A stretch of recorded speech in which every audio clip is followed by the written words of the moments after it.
আসসালামু আলাইকুম ওয়া রাহমাতুল্লাহি ওয়া বারাকাতুহু। প্রিয় দর্শক শ্রোতা বন্ধুরা, আশা করি সকলে ভালো আছেন। বিশ্বনবী হযরত মুহাম্মদ সাল্লাল্লাহু আলাইহি সাল্লাম এর একটি মুখ নিঃসৃত বাণী, তলাবুল ইলমি ফারিদাতুন আলা কুল্লি মুসলিম। দ্বীনি ইলম শিক্ষা করা প্রত্যেক মুসলমানের উপর ফরজ।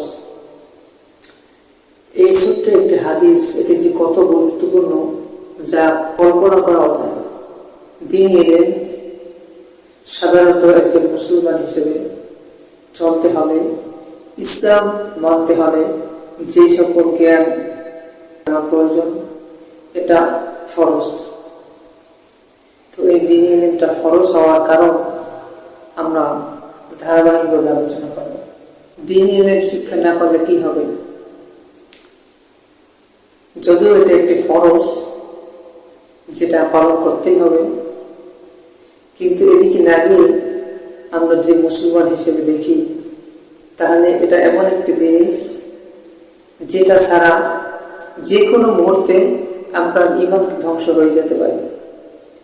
এই দ্বীনি ইলম না থাকার কারণে যতটুকু ইলম অর্জন করা ফরজ, আল্লাহ তাআলা ফরজ করে দিয়েছেন, এই ইলমটা যদি আমাদের না থাকে তাহলে আমাদের ঈমান যে কোনো মুহূর্তে চলে যেতে পারে।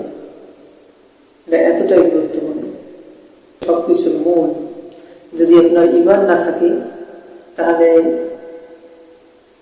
আপনি নামাজ রোজা যাই করেন, এগুলো কোনো কিছুই মূল্য নাই। অর্থাৎ বলা হয় যে যদি প্রথম একটি এক দেন, তারপরে যদি শূন্য লাগান, তাহলে ওই শূন্যের মূল্য আছে। আর যদি একই না থাকে, তাহলে আপনার যত শূন্য হবে ওগুলো কোনোই কাজে আসবে না। হাজার শূন্য পেলেও আপনার কোনো মূল্য হবে না। ঈমানটাই হচ্ছে সব। ইলমটা না থাকার কারণে আপনার যে কোনো মুহূর্তে আপনার অজান্তেই ঈমানটা হারা হয়ে যেতে পারে। এ সম্পর্কে একটি ভিডিওতে সবকিছু বলা সম্ভব না, অনেক দীর্ঘ আলোচনা। আশা করি আমরা ধারাবাহিকভাবে পর্বে পর্বে শেষ করব,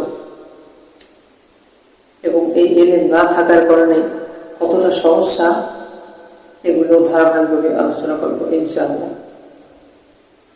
ইলম না থাকার কারণে একজন ব্যক্তি নিজে যেরকম ক্ষতিগ্রস্ত হবে, অন্য ভাইকে যেরকম ক্ষতিগ্রস্ত করবে, সেরকম ইসলামকেও সে ক্ষতিগ্রস্ত করবে। অথচ সে এ সম্পর্কে কিছুই বুঝতে পারবে না।